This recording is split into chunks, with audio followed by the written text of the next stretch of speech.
মাত্র 10 মিনিটে কিভাবে 10টিরও বেশি সিঙ্গারা বাড়িতে তৈরি করতে পারবেন সেই পদ্ধতি শেয়ার করব। সিঙ্গারাগুলি হবে একদম দোকানের মতো, খেতে ভীষণ ভালো লাগবে। দেখুন কতটা মুচমুচে হয়েছে, আপনারা দেখেই বুঝতে পারছেন।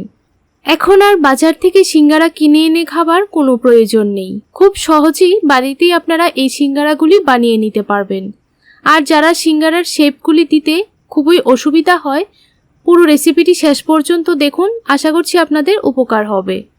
দেখুন বন্ধুরা, চুলায় একটা কড়াই বসিয়ে দিলাম, একটা তেজপাতা দিয়ে দিলাম, আর এলাচ দারচিনি দিয়ে দিলাম, আর 1 টিস্পুন দিয়ে দিলাম আস্ত ধনিয়া, 1 টিস্পুন দিয়ে দিলাম আস্ত জিরে।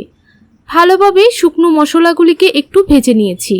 এখন সেম কড়াইয়ের মধ্যে 2 টেবিলস্পুন দিয়ে দিলাম সরিষার তেল, কিছু চিনেবাদাম দিয়ে দিলাম। আমরা যখন বাজার থেকে সিঙ্গারা কিনে এনে খাই তখন কিন্তু সিঙ্গারার পুরের মধ্যে চিনেবাদাম থাকে, তাই অল্প কিছু চিনেবাদাম ভেজে নিলাম। চিনেবাদামগুলিকে এখন নামিয়ে নিলাম। এখন কিছু কাঁচা লঙ্কা কুচি করে কেটে দিয়ে দিলাম। ঝালটা অবশ্যই আপনারা পরিমাণ বুঝে দিয়ে দেবেন। আর অল্প একটু আদা থেতো করে দিয়ে দিলাম। এখানে 2টো আলু একটু আধ ভাঙ্গা করে গুঁড়ো করে নিয়েছি। ভালো করে আদা এবং কাঁচা লঙ্কার সঙ্গে মিশিয়ে নিচ্ছি।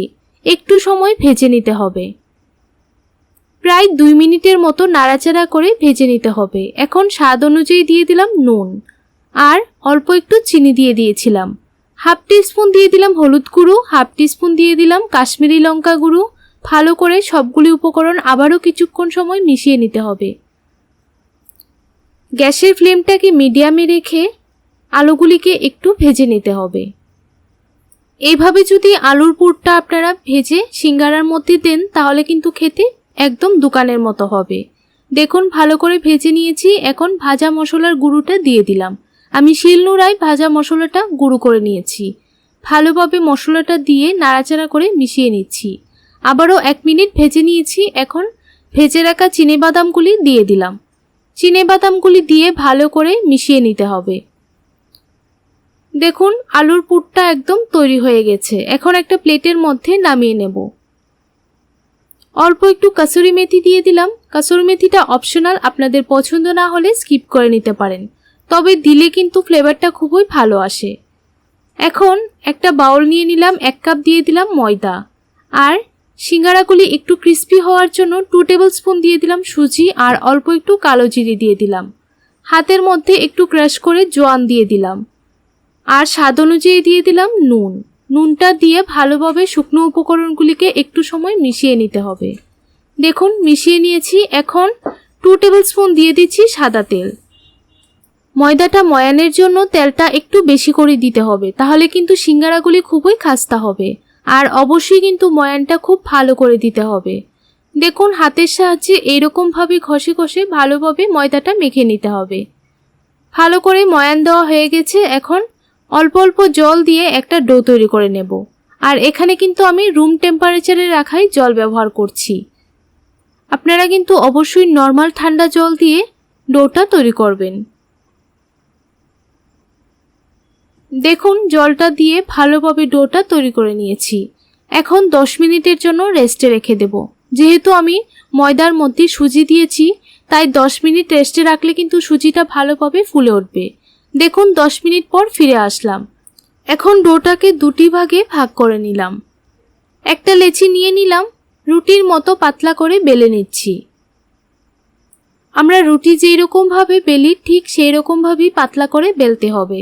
এখন একটা চাকুর সাহায্যে এরকম ভাবে কেটে দিচ্ছি। আমি একটা রুটিকে 8টি ভাগে ভাগ করেছি। এখন প্রত্যেকটা টুকরোর মধ্যে অল্প অল্প করে আলুর পুর দিয়ে দিতে হবে। দেখুন বন্ধুরা, আমি সবগুলি টুকরোর মধ্যেই আলুর পুর দিয়ে দিয়েছি। এখন সাইডগুলির মধ্যে অল্প অল্প জল লাগিয়ে নিলাম। আর জল লাগিয়ে নিলে কিন্তু সিঙ্গারাগুলি খুব ভালো করে সিল করে নেওয়া যায়, তাহলে কিন্তু আর খুলে যাবার কোনো ভয় থাকে না। দেখুন এইরকম ভাবে প্রেস করে দিতে হবে।